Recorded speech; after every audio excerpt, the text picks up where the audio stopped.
प्रिय भक्तों, आज हम लेकर आए हैं शिव पुराण की वो दिव्य कथा जिसमें छिपा है प्रेम, तपस्या, अपमान और बलिदान का अद्भुत संगम। ये सिर्फ एक कहानी नहीं है, ये वो सत्य है जिसने 51 शक्ति पीठों को जन्म दिया और बताया कि शिव और सती का प्रेम कालजयी है। आइए आरंभ करते हैं सती और शिव की अमर कथा। बहुत समय पहले की बात है। सृष्टि की रचना के आरंभ में ब्रह्मा के मानस पुत्र दक्ष प्रजापति के घर कन्याओं की कमी नहीं थी। सब गुणवान, सुंदर और संस्कारी थी। फिर भी दक्ष के मन को चैन नहीं था। वो चाहते थे एक ऐसी पुत्री जो न केवल शक्तिशाली हो बल्कि जगत की कल्याणकारी भी हो। यही सोचकर उन्होंने घोर तपस्या शुरू की। वर्षों बीत गए। अंततः जब उनकी तपस्या से प्रकृति भी कांप उठी तो आदि शक्ति स्वयं प्रकट हुई। माँ ने कहा, हे दक्ष, मैं तुम्हारी तपस्या से प्रसन्न हूँ। मैं स्वयं तुम्हारे घर पुत्री रूप में जन्म लूंगी। मेरा नाम होगा सती। और फिर एक दिन दक्ष के घर जन्म लिया सती ने, तेजस्वी, अलौकिक और आध्यात्मिक ऊर्जा से भरपूर। बचपन से ही सती के चमत्कारों ने सबको चकित कर दिया। जब सती विवाह योग्य हुई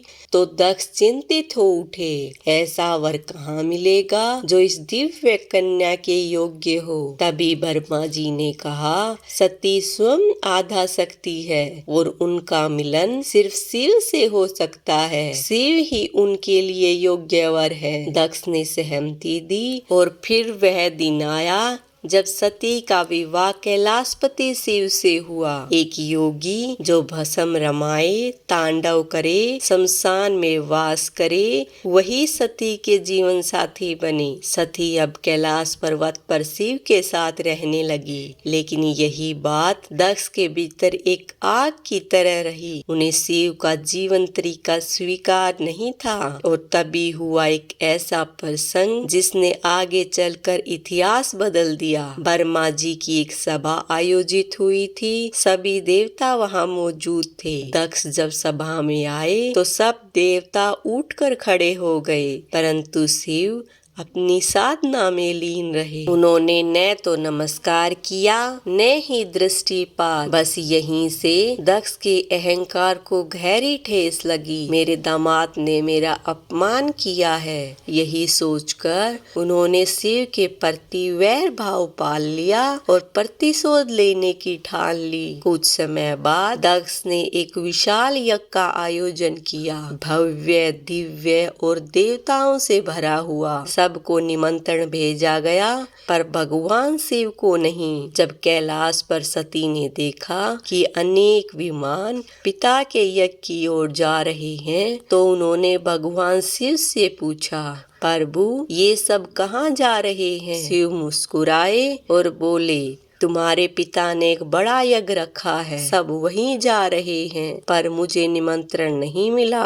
क्योंकि वे मुझसे द्वेष रखते हैं। सती का हृदय व्याकुल हो उठा। क्या मैं अपने पिता के यज्ञ में नहीं जा सकती? मेरी बहनों से मिले अरसा हो गया है, कृपा मुझे जाने दें। शिव ने बहुत समझाया, बिना बुलाए विवाहिता स्त्री को पीहर नहीं जाना चाहिए। तुम्हारे पिता का व्यवहार उचित नहीं है, वे तुम्हारा भी अपमान कर सकते हैं। लेकिन सती का हठ नहीं टूटा। अंत में शिव ने उन्हें अनुमति दी और अपने एक प्रमुख गण वीरभद्र को उनके साथ भेजा। सती जब यज्ञ स्थल पहुंची तो न पिता का स्नेह मिला न बहनों की खुशी। सबकी आंखों में उपेक्षा थी। दक्ष ने कटाक्ष करते हुए कहा, तू यहाँ क्यों आई है? तेरे पति भूतों के नायक हैं, बागंबार पहनते हैं, शमशान में रहते हैं। तू कैसी बेटी है? सती का मन गलानी से भर उठा।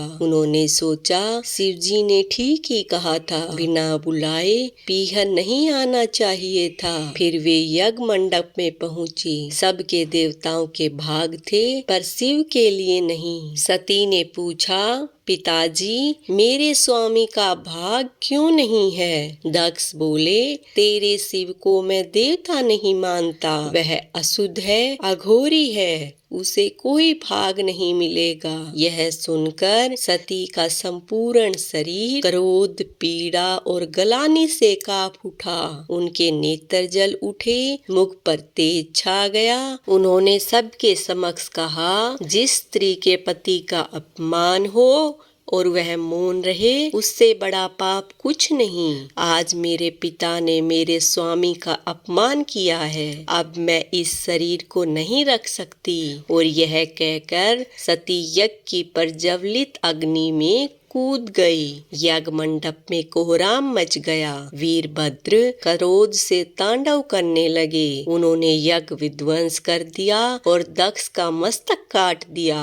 जब यह समाचार शिव तक पहुंचा तो वे अपने धैर्य को खो बैठे। उन्होंने सती का जला हुआ शरीर कंधे पर उठाया और दिशाओं में भटकने लगे। उनका यह रूप देखकर पूरी सृष्टि डर से कांप गई। जीवन रुक गया, वायु थम गई, सूर्य मध्यम हो गया। देवताओं ने भगवान विष्णु से प्रार्थना की। विष्णु ने सुदर्शन चक्कर चलाकर सती के शरीर के अंग काट काट कर गिरा दिए। जहाँ जहाँ सती के अंग गिरे वहाँ वहाँ शक्ति पीठ बने। ये स्थान ही 51 शक्ति पीठ कहलाए। ये कथा हमें बताती है कि शिव और सती का प्रेम सिर्फ सांसारिक नहीं बल्कि सृष्टि की आत्मा है। सती का बलिदान एक पत्नी का त्याग नहीं था, वो था सत्य, प्रेम और आत्म सम्मान का सर्वोच्च उदाहरण। अगर यह कथा आपके हृदय को छू गई हो तो कमेंट में लिखें जय भोलेनाथ। और ऐसी ही पौराणिक और प्रेरणादायक कहानियों के लिए जुड़े रहिए आस्था का संसार के साथ।